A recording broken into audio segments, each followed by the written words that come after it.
भारत के पास जल्द ही अपना एक एंटी ड्रोन सिस्टम होने वाला है। एंटी ड्रोन सिस्टम पर खर्च होंगे 155 करोड़ रुपए। तो भारत हाथ पर हाथ धर के नहीं बैठा है, पूरी तैयारियां हैं और उन तैयारियों को और ज्यादा उन्नत किया जा रहा है। दुश्मन को लेजर तकनीक से तबाह कर सकेगा ये एंटी ड्रोन सिस्टम। समुद्र तक में प्रभावी होगा ये इंडियन एंटी ड्रोन सिस्टम और इसकी रेंज 2 से 3 किलोमीटर होगी शुरुआती। और जेन टेक्नोलॉजी कंपनी भारत में इन ड्रोन्स को बना रही है। तो समय कम है, इसलिए मैं चाहता हूं कि एक बार मैं अंशु जी आपके पास भी आऊं।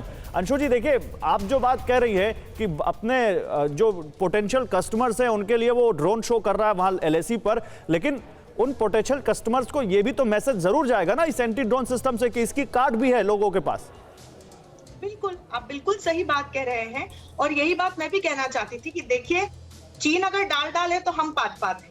हमारे पास भी रडार सिस्टम्स हैं, जैमर्स हैं, गूफर्स हैं, हमारे पास भी ऑप्टिकल सेंसर्स हैं और इस प्रकार की जो ड्रोन तकनीक है उसको काउंटर करने के हमारे पास भी तरीके हैं।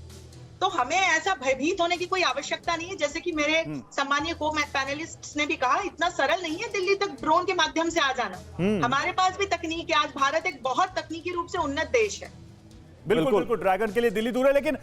लेकिन वोरा सर, एक सवाल जो अक्सर मैं पूछता हूं और कई बार होता है कि ये इसका आंसर जो है वो डाइल्यूट हो जाता है। मैं चाहता हूं जरा आप इस पे अपना ओपिनियन रखें। जैसा कि मैम कह रही थी कि बहुत सारे देश हैं वो ग्रे एरिया में रहना पसंद करते हैं, वो सीधे सीधे कॉन्फ्लिक्ट में नहीं आते, लेकिन इतिहास हम पलट के देखते हैं तो वो सारी कंट्रीज जो ग्रे एरिया में छुपती हैं बाद में सबसे ज्यादा भुगतना उन्हीं को पड़ता है जब वो शुरुआत में कोई स्टैंड नहीं ले पाते हैं। वो वर्ल्ड वॉर से देखा है हमने अभी तक, ठीक है, हिटलर के केस में भी हमने देखा, हमने कोल्ड वॉर में भी देखा, उन देशों ने भुगता है। लेकिन मैं ये आपसे पूछना चाह रहा हूं कि चीन जो कि यूएन का मेंबर है, यूएनएससी का मेंबर है, जो वर्ल्ड के रिस्पेक्टेड ऑर्गेनाइजेशंस हैं वहां पर उसकी पैठ है, वहां उसका रिप्रेजेंटेशन है और उसकी एक जिम्मेदारी भी है, फिर भी चीन ऐसी हरकतें कर रहा है अपने पड़ोसी देशों के साथ।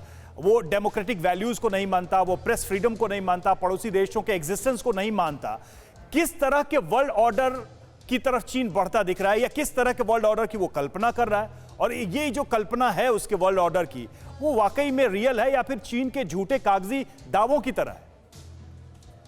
डिप्लोमेसी में एक हमारी कहावत है, पहली चीज जो हम सिखाते हैं जब यंग डिप्लोमेट्स आते हैं कि जो हम कहते हैं वो बहुत इंपॉर्टेंट है, लेकिन जो हम नहीं कहते उससे कहीं ज्यादा इंपॉर्टेंट है। और अगर आपने अभी जो क्वाड का जिक्र किया है सर, अगर आप देखेंगे कि ये 4 दुनिया की सबसे शक्तिशाली डेमोक्रेसीज हैं, ये आए हैं क्योंकि चीन को कंट्रोल करना चाहते हैं। चीन हमेशा ये गलती करता है। उसने ये नहीं सोचा था कि पिछले साल गालवान में उसको जबरदस्त तमाचा पड़ेगा। ये मिस कैलकुलेशन वो हमेशा करता रहा है। ये भी सोचा था कि मैं अमेरिका के साथ लड़ आऊंगा, साउथ चाइना सी को कंट्रोल करूंगा, ये करूंगा, कुछ नहीं कर पाता, हमेशा मिस कैलकुलेशन। एक चीज याद रखें सर, ये मैं सबसे शेयर करना चाहता हूं कि जो चाइना का डिफेंस बजट है, चाइना इंटरनल सिक्योरिटी पे ज्यादा खर्च करता है एक्सटर्नल सिक्योरिटी की अपेक्षा। सर माफ कीजिएगा, समय खत्म हो चुका है।